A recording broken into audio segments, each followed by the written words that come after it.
Nuevamente les damos la bienvenida, queridos amigos. Título de la lección: Del horno ardiente al palacio. Nuestro texto inicial se encuentra en Daniel capítulo 3 versos 17 y 18.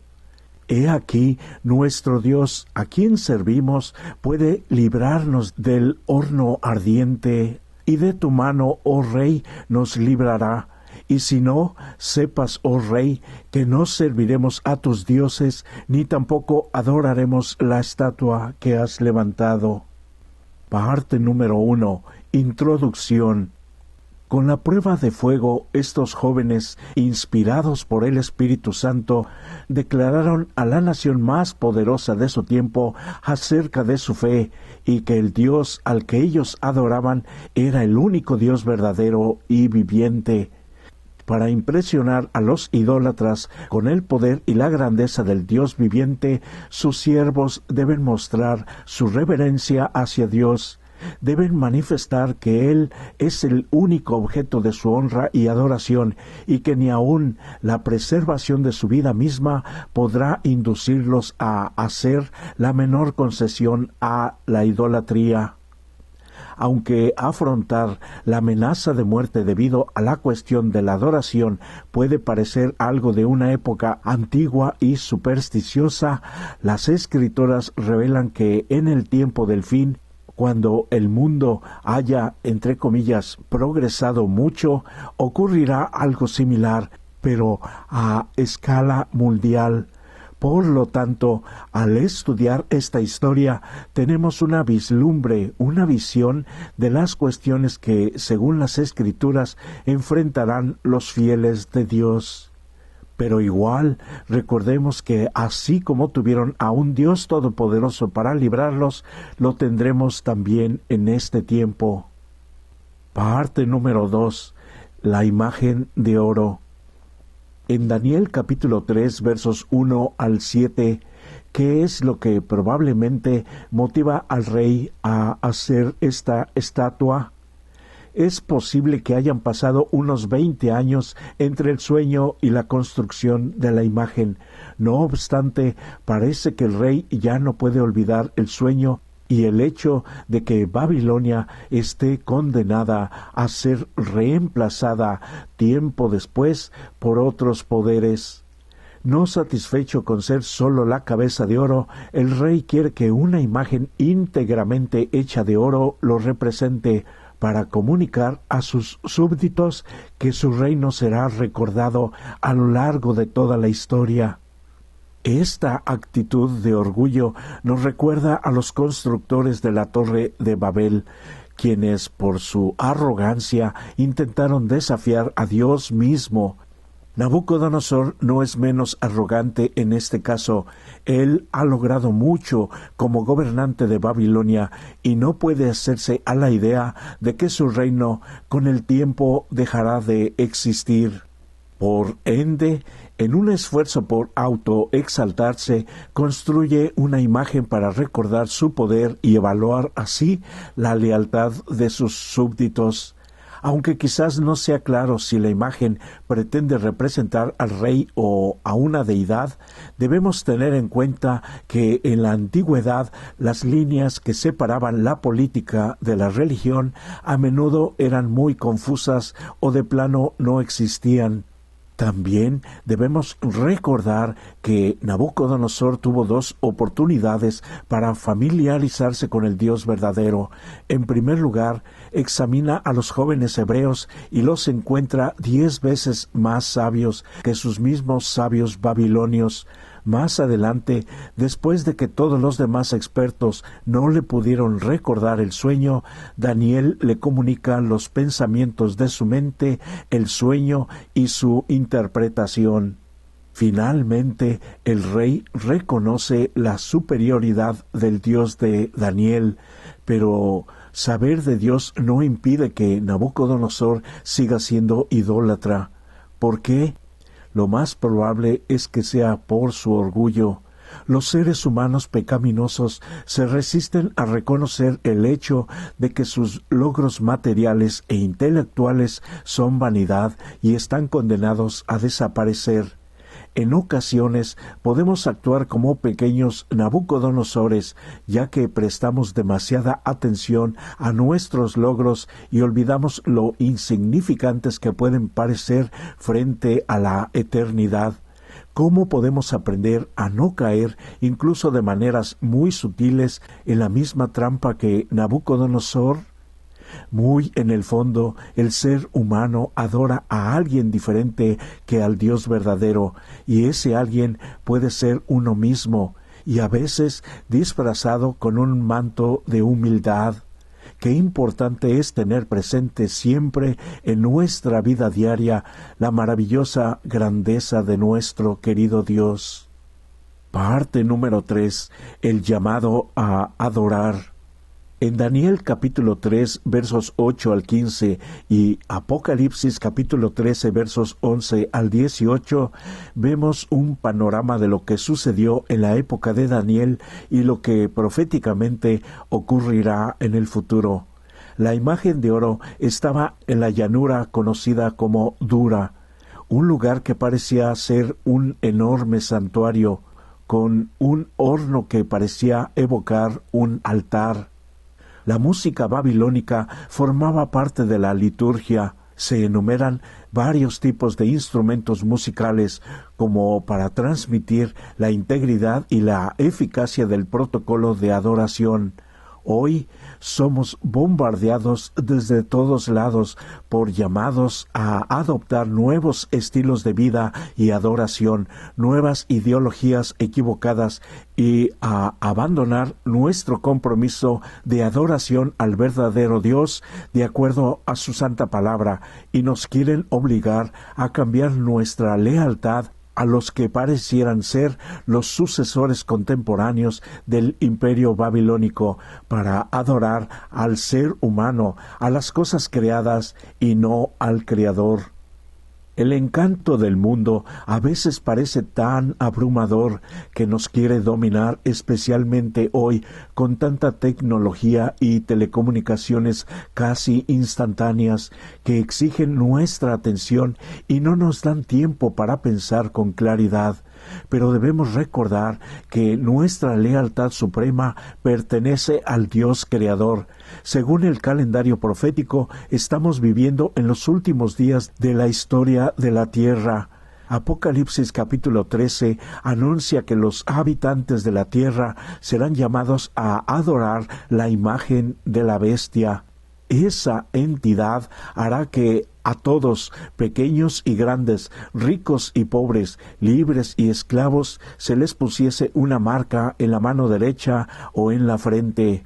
De acuerdo a Apocalipsis capítulo 13, verso 16, se mencionan 6 categorías de personas llamadas a ser leales a la imagen de la bestia: pequeños y grandes, ricos y pobres, libres y esclavos. El número de la bestia, que es 666, también enfatiza el número 6. Esto muestra que la imagen construida por Nabucodonosor es sólo una ilustración de lo que hará la Babilonia escatológica del fin del tiempo, al final de estos últimos días de la humanidad. En Daniel capítulo 3, verso 1, se hace alusión al 6 y al 60 en la imagen. Pongamos toda nuestra atención a lo que sucede en este relato y cómo Dios soberanamente dirige los asuntos del mundo y nos quiere dirigir a ser fieles solo a Él. Adorar no es solo inclinarse ante algo o alguien para profesar abiertamente lealtad suprema. Hay otras formas, incluso más sutiles, en las que podemos terminar adorando algo que no sea nuestro querido Salvador y Señor. Cada vez que negociamos o nos deslizamos alejándonos de nuestra fe en Dios por conveniencias que nos favorecen o a alguien nos exigen y sacrificamos nuestro primer deber para con Dios, estamos adorando a ese algo o alguien que no es el verdadero Dios. La adoración al verdadero Dios no es una opción. Además, recordemos que el número 6 es el número con el que se representa la oposición y rebeldía al Dios verdadero. Parte número 4. La prueba de fuego. Para los 3 hebreos, adorar a la imagen de oro es una falsificación flagrante de la adoración contraria a lo que aprendieron en sus tiernos años en Jerusalén. Ahora, aunque tienen cargos en el imperio y son leales al rey, su lealtad a Dios establece un límite a su lealtad humana. Obedecer a Dios antes que a los hombres, como dice Hechos 4:19. Ciertamente están dispuestos a continuar sirviendo al rey como administradores fieles. Sin embargo, no pueden unirse en la farsa de adoración contraria a el segundo mandamiento establecido en la eterna ley de Dios. Hoy en día, en Éxodo capítulo 20, versos 3 al 6 y Deuteronomio capítulo 6, verso 4, necesitamos recordar lo que seguramente influyó en la postura que adoptaron estos valientes jóvenes, aún a costa de su vida. Todos siguen las instrucciones promulgadas por el rey y, al oír la música, todos se inclinan y adoran a la imagen de oro. En la cultura oriental, los adoradores se inclinan con su frente hasta tocar el suelo. Es evidente entonces que solo 3, Sadrach, Mesach y Abed-nego, desobedecen la orden del rey, se mantienen en pie desobedeciendo la orden del rey. Inmediatamente algunos babilonios ponen al rey en conocimiento. Los envidiosos acusadores intentan enfurecer al rey diciendo, número 1, que fue el rey mismo quien puso a estos 3 jóvenes sobre la provincia de Babilonia.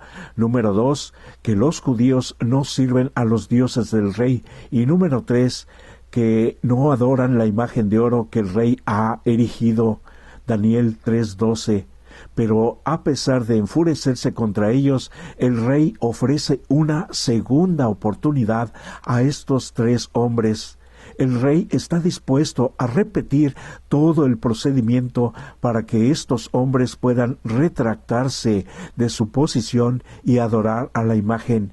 Si se niegan, serán arrojados al horno de fuego. Y Nabucodonosor cierra su apelación con una afirmación sumamente arrogante. ¿Y qué Dios será aquel que os libre de mis manos? Allí el rey selló la prueba que viviría más tarde, porque antes de la caída está la arrogancia. Tenemos que recordar siempre esto. Pareciera que el rey había ya olvidado al Dios verdadero y la profecía. Por eso no debemos confiar en nuestro criterio si hacemos a un lado la voluntad divina al hacer nuestras decisiones. Estos jóvenes con valor sobrenatural responden al rey: «He aquí nuestro Dios a quien servimos puede librarnos del horno de fuego ardiendo, y de tu mano, oh rey, nos librará. Y si no, sepas, oh rey, que no serviremos a tus dioses, ni tampoco adoraremos la estatua que has levantado». Aunque saben que su Dios puede librarlos, no tienen la garantía de que lo hará. Sin embargo, se niegan a obedecer el mandato del rey, incluso sabiendo que podrían ser quemados vivos. ¿De dónde obtenemos esa clase de fe? Día a día, con fe creciente y obedeciendo los mandatos divinos, especialmente los 10 mandamientos, nos estamos preparando para la gran crisis final que se avecina muy pronto y que todos, buenos y malos, enfrentaremos. Parte número 5. El cuarto hombre. En Daniel capítulo 3, versos 19 al 27, ¿qué ocurre? ¿Quién es la otra persona que está en medio del fuego? Habiendo arrojado a los fieles hebreos al fuego, Nabucodonosor queda perplejo al percibir la presencia de una cuarta persona dentro del horno. A su entender, el rey identifica a la cuarta figura como un hijo de los dioses. El rey no puede decir mucho más, pero nosotros sí sabemos quién era esa cuarta persona. Se le apareció a Abraham antes de la destrucción de Sodoma y de Gomorra. Luchó con Jacob junto al arroyo Jaboc y se le reveló a Moisés en una zarza ardiente. Es Jesucristo en una forma visible que viene a mostrar que Dios está con su pueblo en medio de sus problemas. Elena de White escribió: «Pero el Señor no olvidó a los suyos».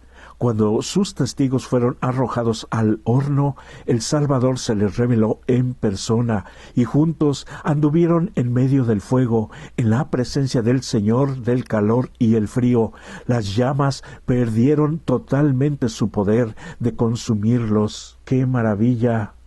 Como dice Dios a través de Isaías: «Cuando pases por las aguas, yo estaré contigo, y si por los ríos, no te anegarán. Cuando pases por el fuego, no te quemarás, ni la llama arderá en ti». Isaías 43:2. Aunque amamos este tipo de historias, nos surge la pregunta de ¿por qué otros no han sido liberados milagrosamente de la persecución por su fe? Conocemos seguramente la experiencia de Isaías y Zacarías, quienes fueron asesinados por reyes impíos. A lo largo de la historia bíblica, hasta nuestros días, los cristianos fieles experimentaron sufrimientos terribles que no terminaron en una liberación milagrosa para ellos, al menos aquí, sino en una muerte muy dolorosa.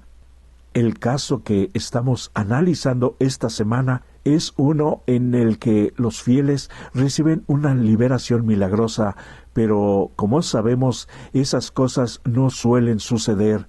Por otro lado, ¿cuál es la liberación milagrosa que tendrán todos los fieles de Dios independientemente de su destino aquí? Primera de Corintios capítulo 15 versos 12 al 26.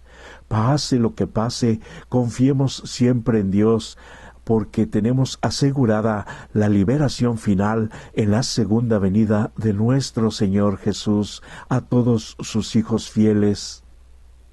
Parte número 6. El secreto de una fe así. Al reflexionar sobre la experiencia de Sadrach, Mesach y Abed-nego, podemos preguntarnos: ¿cuál es el secreto de una fe tan sólida? ¿Cómo es que estuvieron dispuestos a quemarse vivos antes que adorar a la imagen? Piensa en todas las formas en que podrían haberse justificado si se hubiesen postrado en sumisión a las órdenes del rey, y sin embargo, a pesar de ser conscientes de que podrían haber muerto como tantos otros, se mantuvieron firmes y fieles. La fe se demuestra con hechos. En Hebreos 11 vemos qué es la fe. Con hechos tenemos que hacer crecer nuestra fe, quizás al principio muy pequeña, en actos muy pequeños, pero con el tiempo irá creciendo hasta hacerse muy poderosa y lograr hazañas para gloria de nuestro Dios. Algunos solo tienen una noción ligera de qué es la fe. Miden su fe por las respuestas de que, al parecer, reciben de Dios. Van al centro comercial y oran por un lugar para estacionarse. Si por casualidad consiguen un espacio al llegar, concluyen que tienen una fe muy sólida. Y al no encontrar un espacio libre, quizás piensen que su fe no cuenta como para que Dios escuche sus oraciones.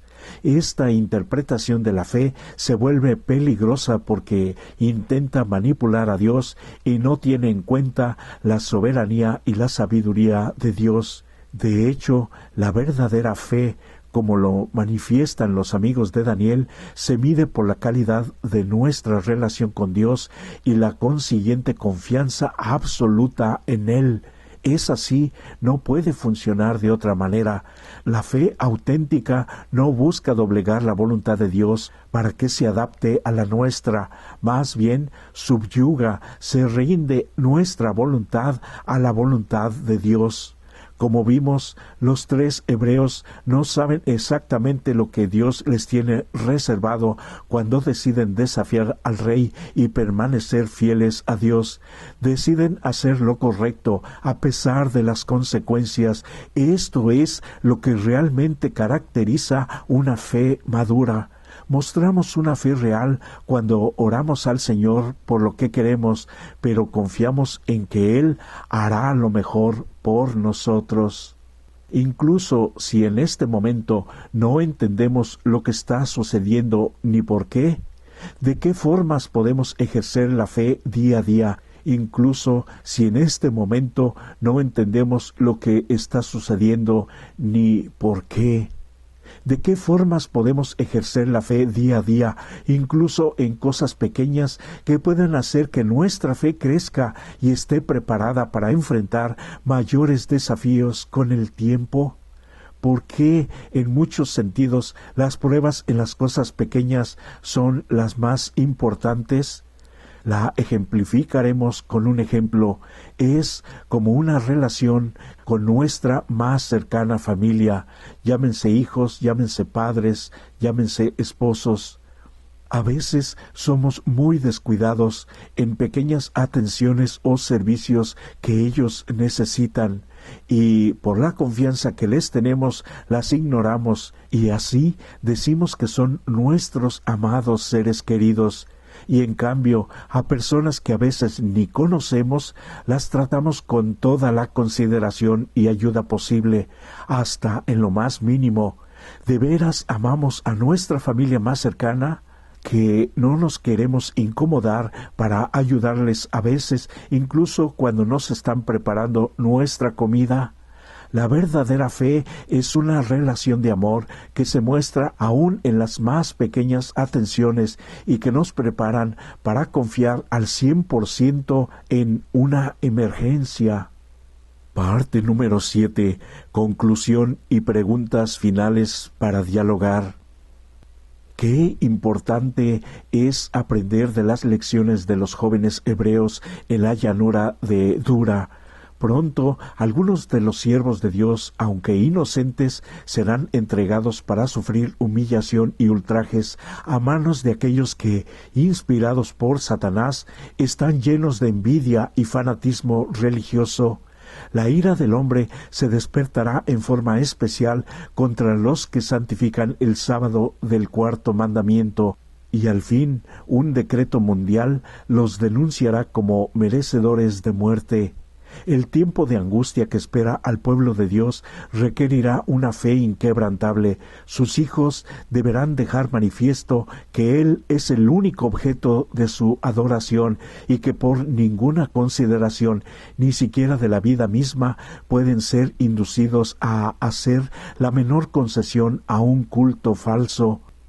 Para el corazón leal, los mandamientos de hombres pecaminosos y finitos son insignificantes frente a la palabra del Dios eterno. Obedecerán a la verdad, aunque el resultado haya de ser encarcelamiento, destierro o muerte. ¿Estamos ocupándonos de obedecer en tiempo de cosas pequeñas, ahora que nadie nos obliga a guardar el sábado? Recordemos, todos pasaremos por la prueba, buenos y malos. Es solamente cuestión de tiempo. Los fieles a Dios la enfrentarán antes de la venida de Jesús, y los malvados, rebeldes y desobedientes a la ley de Dios la enfrentarán en la segunda venida de Cristo y en el día del juicio, el día más tremendo para todo ser humano. Estamos ya asegurándonos de que Jesús sea nuestro abogado cuando la esperanza se hará totalmente clara para nosotros en aquel maravilloso día cuando al fin nos encontraremos con nuestro querido Dios Salvador Jesucristo. Y por último, tenemos las preguntas para dialogar. Número 1. Si leemos Primera de Pedro, capítulo 1, versos 3 al 9, ¿por qué Dios rescata a algunos del sufrimiento y a otros no? ¿O simplemente no obtenemos respuestas a preguntas como esta ahora? En los casos en que no se producen liberaciones milagrosas, ¿por qué debemos confiar en la bondad de Dios a pesar de tales decepciones? Número 2. Si este acontecimiento hubiera terminado con la muerte de los hebreos en el horno de fuego, ¿qué lecciones podríamos extraer de él todavía? Número 3. Según nuestra interpretación de los acontecimientos de los últimos días, ¿cuál será la señal externa que se centrará en aquel a quien adoremos? ¿Qué debería decirnos esto ahora acerca de la verdadera importancia del sábado? Número 4. Si leemos Lucas capítulo 16, verso 10, ¿cómo nos ayudan estas palabras de Cristo a entender lo que realmente significa vivir por fe? Número 5. Leamos de nuevo Daniel 3:15, cuando Nabucodonosor dice: ¿Y qué Dios será aquel que os libre de mis manos? ¿Cómo responderías a esa pregunta? Queridos amigos, les animo a que observemos el tiempo actual que estamos viviendo, como se revelan en este mismo momento en las noticias, en los personajes que dirigen la política, la economía, la comunidad y la religión.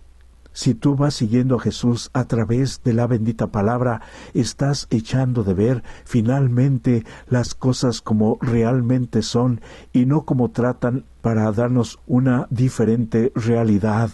Por eso hoy es un nuevo día de oportunidad para acercarnos más y más a nuestro Dios a través de su bendita palabra, a través de la maravillosa guía de su Santo Espíritu viviendo en nuestra vida, para comparar los eventos que nos ha tocado vivir.